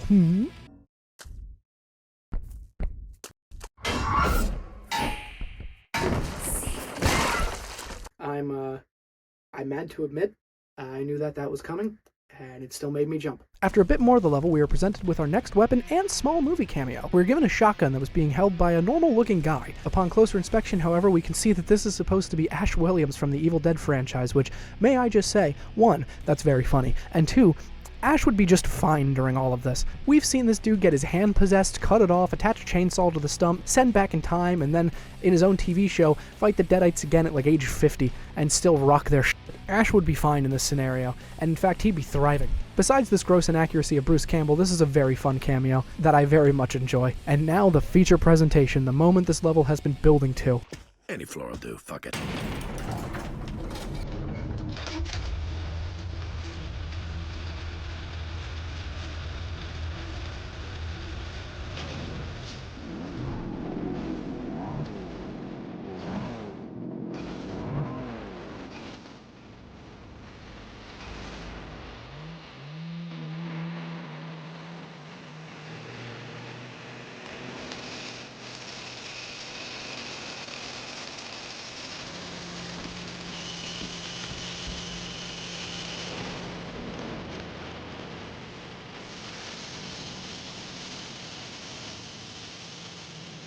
Wait. I know this guy. Yeah, we are screwed. Yes, that's fucking right, the Biggie Man is here. Remember the boss in the first game that I might have offhand mentioned like 3 hours ago? He is our 4th boss here, and you fight him similarly to how you do in the original. Bearing you keep the shotgun with ammo in the original. The only thing I wish they did to make this a full-on throwback was to begin the fight in the forest, but I don't care, this is so cool. So you begin the fight in 2D before it swaps to a full 3D brawler. This is also one of the only fights in the game with multiple phases, and I know there have been bosses with phases before, but I mean like directly different types of phases. They knew exactly what they were doing for this fight. They knew how iconic the Biggie Man was to Splatterhouse fans, and I'm so happy they did. This could come off as pandering and jiggling keys in front of fans of Splatterhouse's face, but 1, yes, I will watch those keys jiggle, yum yum yum yum, and 2, it feels so genuine and comforting. It very much has a feeling that the devs knew how much we like this guy, and they did too, so they wanted to give him the best fight in the game. Show him why we call it Splatterhouse. That line goes so hard. All of the other weird fourth wall breaking moments in this level were all leading up to this. It's the perfect boss fight for fans that still feels a little janky, a little unpolished, but given the struggle to make this game and how satisfying the boss is to even be here, I don't care. This is wonderful, and I couldn't be happier. During the fight, we get to see another glory kill. We got a couple, actually. This is just the first one, but it's a fake out. The second one happens at the end of the 3rd phase, where we rip Biggie Man's arm off and now have our own chainsaw to fight him. At long last, we get the final glory kill, where we ram the chainsaw through the stomach, and then the game does this fade out where the Terror Mask and Rick have a kind of heart-to-heart talk. Of course, all while Rick is hacking Biggie Man to pieces. It's perfect. It's the best part of this game. Not to say for me the rest of the game goes downhill, but this is 100% the part of the game they wanted to make sure was going to be a crowd pleaser for the fans. After finishing the fight, Rick jumps through another portal, and during the loading screen we get to see a little more of what happened before Rick donned the Terror Mask. The next level is in southern Mexico, except that's not the case. Apparently there are Mayan carvings on the wall, but according to the Terror Mask, we're actually back down 100 feet under the mansion, or at least that's what I got out of it. I don't know. These next couple levels kind of feel like they're just here to fill space, especially the next one, but we'll get there when we get there. Another new enemy is introduced here. Kinda. It's just another humanoid enemy, but this time they have either fire or lava or something on their skin, so you can't hit them unless you have an item in your hand or perform one of your splatter moves. If you hold down L1 and hit either triangle or square, you can now just use one of the super moves you get when you utilize Roided Out Rick. These only take one chunk away from your necrometer and can be pulled out at a moment's notice. All that is of note about these enemies is that they're a pain in the ass to hit, but not any more deadly than the regular humanoid enemies. If it hasn't been made clear what's going on in the story so far, I'll try to break it down with what we know real fast. Dr. West has been alive for a real long time and has tried all sorts of methods of bringing his dead wife back to life. He's resorted to using the corrupted to bring his wife back. He thinks these monsters will actually help him so long as he brings that sacrifice to a certain place at a certain time during the eclipse. This is where we enter Rick and Jennifer. Jennifer is a reporter for the school newspaper. Rick is her boyfriend. He came with her to the mansion to, 1, to just be there and protect her and, whatever. And 2, he was going to ask her to marry him after the interview at the mansion. And, West, I believe, seeing a woman that vaguely looked like his wife, immediately hopped on the opportunity to kidnap her, kill the boyfriend, Rick, and try to do the sacrifice thing at the eclipse to bring his dead wife back. Rick then puts on the Terror Mask to save Jennifer. That's the story so far. We're like 5 levels in. That's all the depth we've gotten so far. So, there you go. Big eyeball. Same principle as the Door Guardian, except this one can hurt you if it blinks its eyelid on you. Just punch the shit out of the eye and rip it out and continue. We enter this next area and hear Jennifer scream. We then see that Dr. West is still dragging Jennifer, which again, either he is really bad at pulling her or she is putting up one fuck of a fight. My in-game time right now is about 2.5 hours in and he is still dragging this poor girl. Rick asks the Terror Mask if he's an Aztec artifact. The mask responds thinking he was Mayan. I only bring this up because I thought this exchange was funny. You'll have to read the subtitles because again, the audio in this game is a bit funky. It is now time for the coveted Trent's least favorite mini-boss in the game. This year's contender is this overgrown boreworm thing. It sucks. You can't hit it until it lays down. Before it to lay down, it has to do a slam attack, which looks pretty similar to its normal attack, so you can't really tell when it's going to do it. And when it starts to do it, it's almost impossible to dodge. It wouldn't be so bad if it was just this one not so great boss, but this is a mini boss, so it's not the last time we'll be seeing it, and that is just unfortunate. Beating this boss isn't even really beating it. You just punch it a bunch and then it just kind of rocks off. The next level starts in a 2D section. One gross thing to mention in this section is the weird fetus monster thing that you have to punch until it curls up into a ball and dies, but not before exploding a brown substance all over as it dies. I keep dying in this little section. No reason, I just do. My timing was off, and the lack of tangible invincibility frames really doesn't help if you mess up here. Into the next section, we're back in 3D, and we find out the house itself has a heart. This truly is a Monster House 2006. We have another door guardian in the next area. I told you they'd start becoming a common occurrence. Oh shit, it's another blue guy!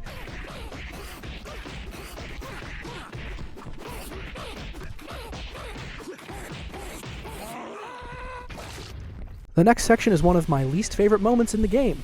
You have to ride this elevator with 2 exposed motors on it. Monsters start pouring in and you have to manage to stop them before they destroy the motors. Unfortunately for the monsters, I have already struggled enough with this in my many other playthroughs, so they didn't even stand a chance to damage it. Another small arena fight and I decided, why not, and turned into Sicko Ricko mode. Nothing really of note here, just wanted to point out I did it.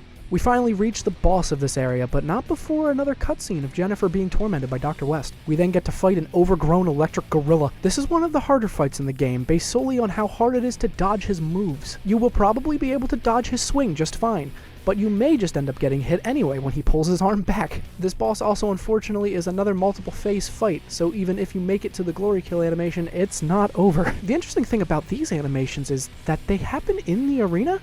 You don't get teleported to a nondescript black void. Makes me wonder if the black void was done to save time or a hardware limitation, or if it was just too hard at the time to implement them in the environment you were already fighting multiple enemies in. Because at least with this big guy, that's it. It's just one big guy, not multiple guys that would also have to be rendered into the background while you perform the animation. Anyway, after phase 2, oh well.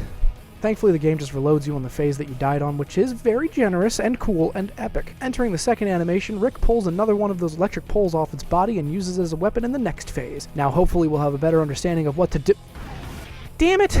Back into the fight for real. With the electric pole in my hand, it's go time now. We enter the final glory kill animation where Rick rips the big hammer thing attached to its arm off and crushes its skull with it. Super satisfying end to an alright boss. I just had some bad luck during the fight. We are then sent through time or another dimension again by West, where we get to see another cutscene play out of the events that transpired to get us to this point. Our next area is the amusement park. Yeah, again, this is where I'd like to say this feels like some filler levels. Not a bad level, but like, what are we doing here, of all places? Oh well, I love a good horror-themed amusement park, because regular amusement parks are just horrific. Oh, new enemies. You know, I've been getting real tired of the same glory kill animations. Maybe we'll have different ones finally. Oh god damn it. It's the exact same as the other humanoid enemies. It's fine. It's fine. I expect too much sometimes. This is an amusement park. There is a fun little game of skee-ball you can play here, which you have to throw with goobers onto spikes that will open doors, either giving you a piece of a picture of Jen, or a weapon, or a big monster. Another fun little amusement park attraction thing here, where we have to shove a monster onto a spike and then have to hit the button to make the bell ring. You know, a high striker, as they're called, according to Wikipedia, because who just knows that on hand? The only difference here is that it's not a bell you're ringing, it's a monster you're absolutely destroying. At long last, we finally get to see Jennifer, except she's running away. Well, that's fine. I'm sure it'll all work out once we talk to her and rationalize what's happening in years and years of therapy. Oh hey, that's the final boss of the original arcade game. He's been turned into a doorway. You know, that might seem stupid, but you look at this and tell me the first thing you think isn't, What are we looking at here? Is this a doorway? After walking out of the doorway and doing the usual, we are introduced to a new enemy. Some fishmen who shoot water out of their mouths from a good distance away. You will get hit, that's a promise. After pounding them senseless, it's time to move on and...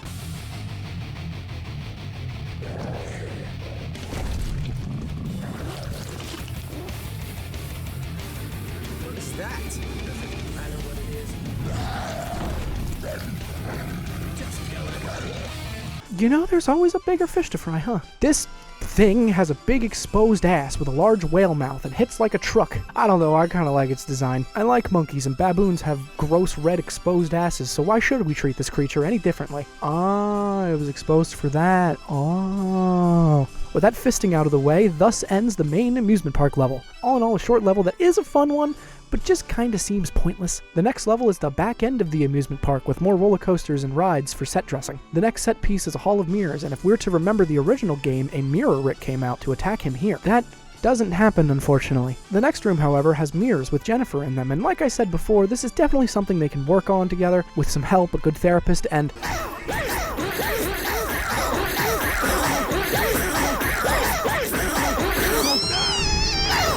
Oh. Or I guess that.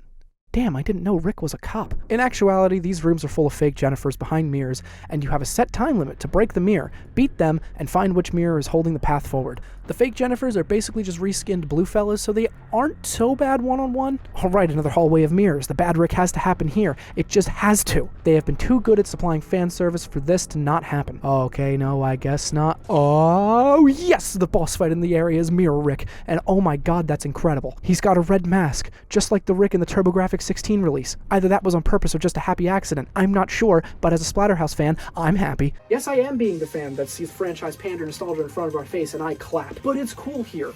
The TurboGrafx 16 release of Splatterhouse isn't a well-known game, so to reference it for just such a small demographic of people to even get is such a cool thing to do. It's like the game feels like it's proud to be a Splatterhouse game, and unapologetically so. Where was I? New glory kill animation at the end of all of this, and it's a neat one. Punch him in the face a bit, then rip his f***ing arms off, then keep punching the torso. Wonderful. After the fight, we then find out that in order for the sacrifice of Jen to work, 5 eclipses have to happen at the same time in 5 different timelines. Why, yes, this is really doubling down on that time travel interdimensional story. I told you, it's dumb, but it's kind of fun. After that cutscene plays out, we are then presented with another loading screen cutscene that plays out the events prior to this little shindig. After this, we are shown not a cutscene of Rick plummeting to Earth as usual, but a scene from Dr. West's past. Turns out he's old as shit. This journal entry is from 1756. Basically, we find out that West's wife Lenora died due to cholera. We then enter Rick. That's right, baby, we're back in the mansion again, but where in the timeline? Is this the front entrance from the beginning of the game? Before we got there? In the future? I don't know. And the game doesn't really tell you. So from the short dialogue that plays out during the level, we find out that Dr. West was going to kill himself, but he heard a voice that said she doesn't have to die. So he decided to dedicate himself to science and bring his wife back to life. The science of conversing with the corrupted and creating this nightmare, sure. Here's the giant boreworm section I mentioned like an hour ago. It's in a cramped hallway and sucks, not much to say about it. Honestly, this whole level doesn't have much to it. We just learn about West a bit and fight a bunch of the bigger, harder enemies back to back. After feeding another door guardian, we are presented with a gnarly path, made up of what looks like the inside of a mouth with rows upon rows of teeth. I just like this area. I think it looks properly disgusting and slimy and shiny. A bit down the way we get a chainsaw, and I have to say, my favorite way of attacking is the slowest. You just press and hold the triangle button and you'll swing down on an enemy, sending strands of blood everywhere. It is so much more satisfying than just swinging the chainsaw around. It really gives you a sense of weight and disgust to the actions you're doing. After that section, we enter an arena with a bunch of goobers to fight. You know the drill. What makes it interesting is what happens right after. We jump down a hole to a 2D section and learn at one point West did manage to bring Lenora back to life, or at least something inside of Lenora came back. I'll let West explain. Disaster. I am a fool. Lenora has returned. A ghoulish, screeching, drooling thing. Watches without seeing, through blind eyes older than time.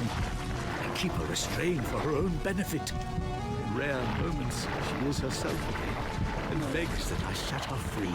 It is a ruse, as I have already learned to my cost. Yet these fleeting instances give me cause for hope. We're close, my love, so close. So yes, West almost had Lenora back after 100 years, give or take, but it of course was a failure because that's what playing God will get you. At long last, we enter an arena and get to fight the heart of the mansion that we saw not too long ago. The fight itself is swarming with hordes of lower class enemies, and your main goal is to break the bones that are protecting the heart while fighting off the mobs coming after you. After a very short fight, the heart is ours. At least it's short if you use Sicko Ricko. Rick grabs the heart and pulls it out of its resting place, all while we hear an excerpt from West's journal. 6 o'clock. Too exhausted to sleep. The sun rises, today as every other. Yet something has forever changed. I feel not its warm embrace. I cannot yet make sense of this madness. I write this account of last night, only to convince myself of its irrevocable outcome. My heart is dead. The house begins to fall apart as Rick is pulled into yet another portal. We are then greeted by yet another loading screen cutscene that gives us some more details about the events before the mask, as I'll call it. The next level opens with a very young Dr. West riding a horse. Dr. West, through his binoculars, spies a giant wicker man that the town of Arkham is going to burn with Lenora inside of. He rides off just as we arrive. This level is about fighting against the 3-minute time limit to get to the wicker man and save who Rick believes to be Jennifer in the wicker man. Throughout the level, we get to hear more excerpts from Dr. West's journal and how he was feeling dealing with all of this. Anyway, about this level. The time limit could be a funny little reference to Splatterhouse 3 if I want to look at it that way.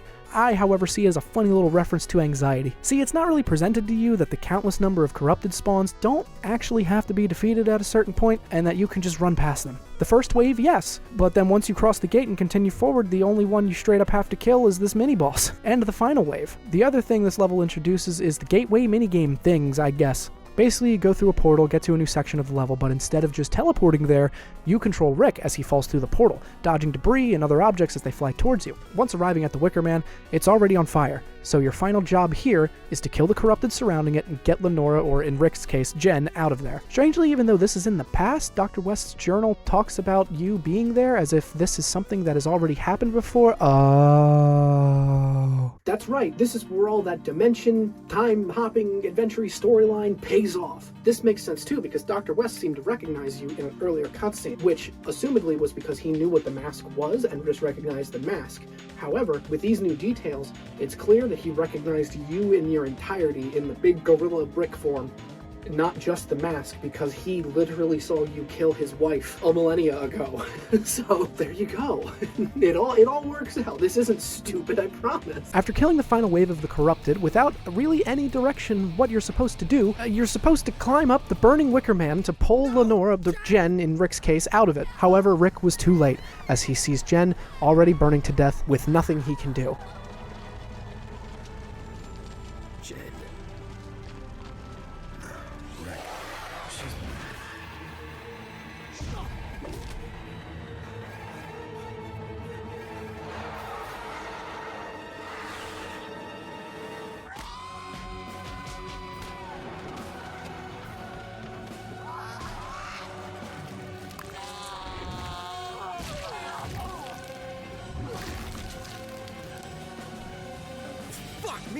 So yes, we find out that from that cutscene, it was Rick that was West's breaking point, and decided from there that he would have to do the unspeakable to bring his wife back. He also discovered immortality is there too, I guess. That's never brought up to my knowledge, so just, woo!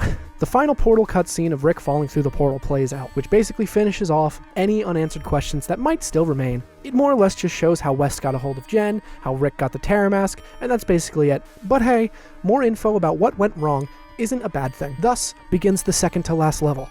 The eclipse is all but finished. Jen's time is approaching. This is the final main level, and thankfully, not another time limit. Unlike the other levels though, West makes his presence known by openly taunting Rick, which after this cutscene plays out, you fight, an overgrown boreworm again. Listen, it's not that I'm getting tired of this game or anything. Ignoring the problems that it has would be dumb.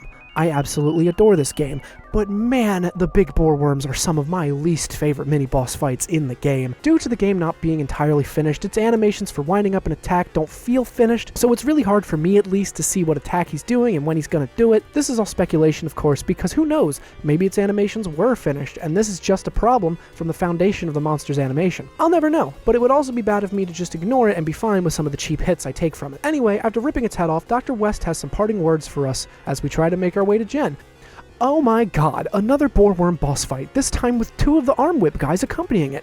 This is just as awesome as it sounds. It's about as awesome as sitting on train tracks and waiting. So I die here, as any self-respecting boreworm hater would. Your punishment for dying here is, of course, having to go through the entire beginning of the level again, including that first boreworm fight. After beating him finally, a meteor falls down from the sky, giving us a path forward. Next area, and it's clear here the game is throwing everything it can at you now. I have to fight two of the big guys with a swollen arm and one of the whip arm guys here, and I get stun-locked, grabbed, and die. Okay, cool. Weirdly enough though, even though the game is doing this stuff, it doesn't feel as dickish as it sounds, probably because it isn't thankfully throwing any new enemy types your way, so at this point you've been accustomed to how they fight, whether on purpose or just having to learn and live with the janks, so apart from the worms, everything here has a feeling of being hard but fair. The next wave is like 8 of the arm whip guys. I decided no you, and decided to go into Roid Rick mode to get through it. The last wave here is a 2-on-1 fight with the fish monster things, you know, the ones where you pull their intestines out of their asses. Yeah, those. Honestly, not that bad of a fight. Probably the easier of the two waves. After fighting through another wave of enemies that I didn't bother mentioning because what can I really say, we then open some doors and a meteor with impeccable comedic timing crashes through and takes out some of the corrupted so I don't have to fight them. After that, we go through these doors and... Okay, well, to be fair, the mask did shout, look out. Now, we're in the home stretch. The last bit of the level. If only I could pick up this chainsaw. Paint the walls red. There we go. Alright, the last wave of enemies. Nothing can stop me now. except that'll do it, yeah. Still, as a huge compliment to this game, at least they let you think about what you did wrong with a 22-second loading screen. Hey, remember Crash Bandicoot? Yeah, the next bit is Rick running towards the camera while meteors rain down, and you have to do your best to avoid them and the holes that are in front of you. Now, this could be a problem, but thankfully the camera's pulled back far enough to make it fairly easy to see what's coming up in front of you. West makes his entrance again and begins to vent to us. Not like I asked for it, but whatever, get it out, I guess. One more arena fight against the spindly little fellas and the blue spindly ones that I do not like fighting, and it's off to the races. Except the floor keeps falling and falling and falling, with more and more enemies coming to join the fray. Eventually, after killing enough dudes, the platform breaks and now we're free falling while controlling Rick, trying our best to dodge everything in our way. I do not.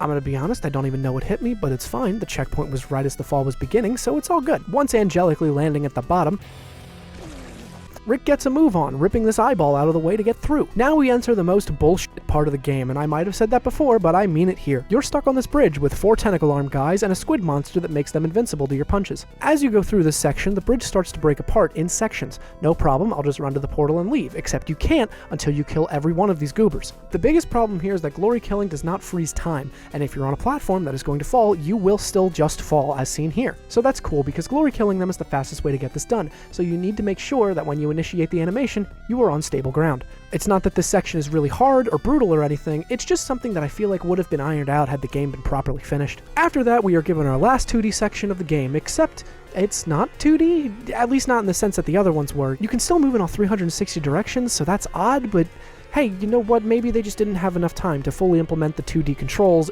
as a full 2D section. That would be a complaint if they didn't do it on purpose, however, because after this section it becomes clear that this was intentional actually, because the level opens up into a full-on 3D level without needing a loading screen or level transition in between. This seems like a really small thing to mention as a amazing feat of gaming, which it isn't. I'm just mentioning this as a cool last level thing the game does that I think is really neat. After that, we enter our last confrontation with Dr. West. Well, not directly, but a confrontation where he's there to talk directly to you. And Lenora and I shall be reunited. Yeah? Well, fuck you. No. Fuck you. After that Shakespearean conversation, we are then presented with our boss, 2 of the Mirror World Ricks, who promptly start kicking my ass, so I go sicko Ricko mode and try to even the playing field. It does not work. This final fight is a stressful nightmare, and I love it. It's so intense and brutal. I do wish that there was a new enemy at the very least, but hey, that's what the final boss is for. Right? So after the fight, there's a little bit more to explore with this level. At the beginning of the fight, there were 2 doors blocked off to me. One is progression, the other is for a collectible. At long last, the final picture of Jennifer that you can snag in the main game is complete, and with this, I have now collected every picture of Jen in the base game. There are other unlockable pictures that I will get into a little bit later when I briefly touch on the arena mode. With that, it's time. The final fight is what the whole game has been building to. We walk through the door and damn! Pre-rendered cutscene, alright, the big guns are coming out here. I still have to say, the environments in this game still look great in these pre-renders. The faces look good too, it's just their animations are off. I still don't know how to describe it. Very much source filmmaker is the best way I can. The pre-rendered cutscene continues as West begins to perform the sacrifice when... Look favorably upon this sacrifice.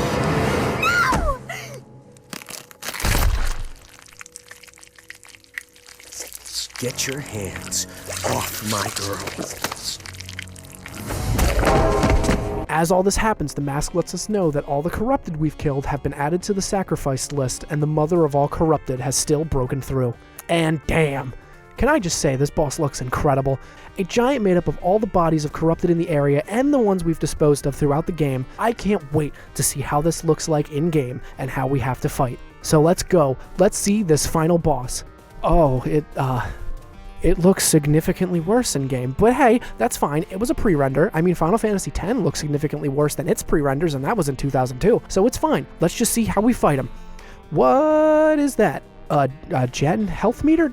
Okay, keep her safe from the corrupted falling off the big guy while fighting the big guy. Alright, a multi-layered boss fight. Cool. Let's try and hit the big guy and see if he lets up. You don't. I don't even have footage of me trying to fight the big guy because there was no point. Like I said, this isn't my first Splatterhouse rodeo. I know that you don't fight the giant. You just fight the corrupted that keep running to Jennifer. You just have to beat up the normal enemies, keep Jennifer alive, and you win. That still doesn't mean I didn't die a bunch here, because they just keep throwing guy after guy, and they all ignore you and just go right for Jennifer. So a lot of times, my deaths are actually Jennifer dying, I have to restart. Fuck me. So the strategy then becomes hit an enemy and run to hit the next one. Just hit them once, because then they will no longer only charge towards Jennifer, and they will begin going after you.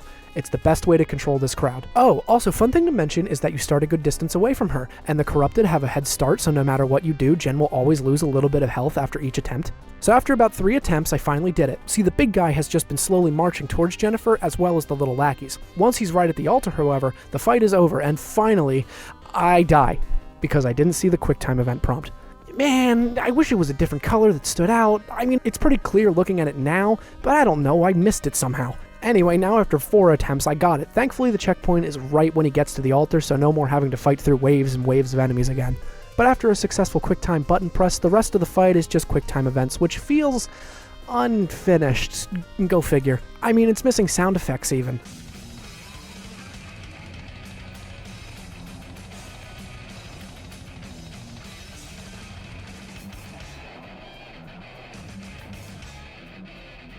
It's just a shame you don't actually get to fight this thing on a full-on boss fight, but I get it. Reading and telling you about how the development of this game went down, is it any surprise that the final boss probably isn't going to be everything that the devs had in mind for it? I mean, this game is not amazing. It's not a hidden gem necessarily. It has its audience, and I feel like it would have more of an audience now than it did 14 years ago. I mean, just look at the movies that have come out this month alone. We have The Substance, which was a gory movie with like a really good message, and then just Terrifier 3 just came out, and that's been doing amazing box office wise. It's looking to do significantly better than Joker 2, a $200 million studio movie that sucked. Terrifier 3 is just shock value. It is just an excuse to show as much gore on screen as possible, to the point where multiple screenings have reportedly had people walk out because it was just too much. There is an audience for just blatant splatter movies and just gore movies in media, and I think Splatterhouse, if it was given another chance today and a proper budget or like a proper, more thought out game, would do so much better today than it did 14 years ago. But anywho, our story isn't over yet. After the QuickTime event boss, the final pre-render plays out, which shows the corrupted falling and the portal closing, but not before a green spirit comes out of the portal and hits Jennifer. The eclipse ends, and Rick attempts to rip the mask off, but the Terror Mask refuses. As the deal has been fulfilled, the corrupted are gone, and Jen is safe, the mask should come off. However, It's over! Our deal was to save Jen, and she's safe now! You sure our deal's over, Rico? You checked on your girl lately? What are you talking about?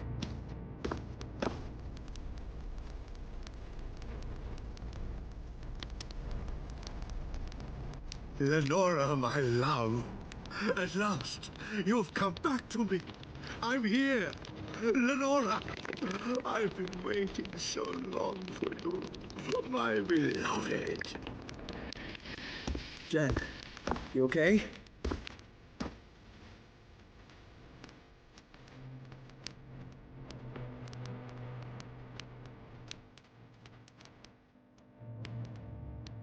Jen. Rick, darling.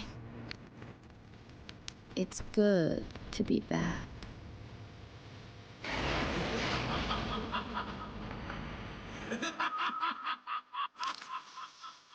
Yup, that's right.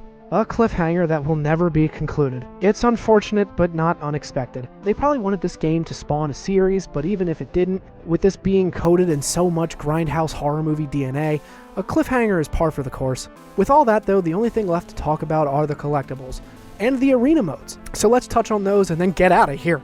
The arena modes are just survive 20 waves of enemies as fast as you can. Every 5 rounds, a crate drops down with a new picture of Jennifer, and that's it. Basically just surviving as long as you can and collecting new pictures of Jen. The arena, fun fact, is also where the one and only DLC I own for the game comes into play. There were also apparently other masks you could get and wear as DLC, but they have been lost to time, unfortunately. The only DLC I have is for Heart of the Mansion, but apparently there were other arenas that are once again lost to time. Those being Hall of Mirrors, Lost Island, and Killing Floor, which Killing Floor apparently had a final wave with the Biggie Man in it, so that's a shame that's gone. The last thing to touch on are the collectibles, one of them being to listen to Dr. West's journal entries. I don't have all of them because I wasn't really going for them, but please know, I did at one point because of this. The other collectibles are the photos of Jen, which each picture has some dialogue attached to it. Just kind of a brief little thing about the moment that picture was taken. As far as the rest of the game, that is basically it. As mentioned before, you can play the original Splatterhouse trilogy here too, which for Splatterhouse 3's case is the only time it was legally available to play since the Genesis. With that though, that's the whole game, and my thoughts? This game is a mess. It feels unfinished. It's not too well put together. However, it is so clear that there was a lot of love and passion put into this game. From the little movie references to the flat-out game references of that one doorway being the final boss, from the original arcade game, the boss fight against Mirror Rick with the little TurboGrafx 16 Red Master Rick, all of the little fourth wall breaky stuff when going to fight the Biggie Man, all of these little details you wouldn't make if the devs themselves weren't at least incredibly familiar with the original games or fans of those original games. I love this game, warts and all. It's my favorite bad game because as bad as it can be sometimes, it's never broken, it's never crashed on me. It's just so unabashedly Splatterhouse it doesn't try to be anything more than that, and I think that's all this game needed to be. I don't want to believe that this franchise is dead. I truly want another one. It's my biggest hope and desire to see it happen in gaming. Yes, while you might want another F-Zero, Earthbound, or Earthworm Jim, I want Splatterhouse. Guess which one is wrong? It's not like a new game would have no possible way to do well. Like I said previously, just look at how popular those Terrifier movies are, and they're basically just gore movies. Yes, I know there's some deep plot with art and the clown and the lore, but literally does anybody talk about that ever? Does anybody ever give a shit about that? A new Splatterhouse game would do well in my opinion if you played your cards right. Bandai Namco, feel free to take this idea from me. White boy complains a lot. Just imagine a budget Splatterhouse game made by, like, WayForward.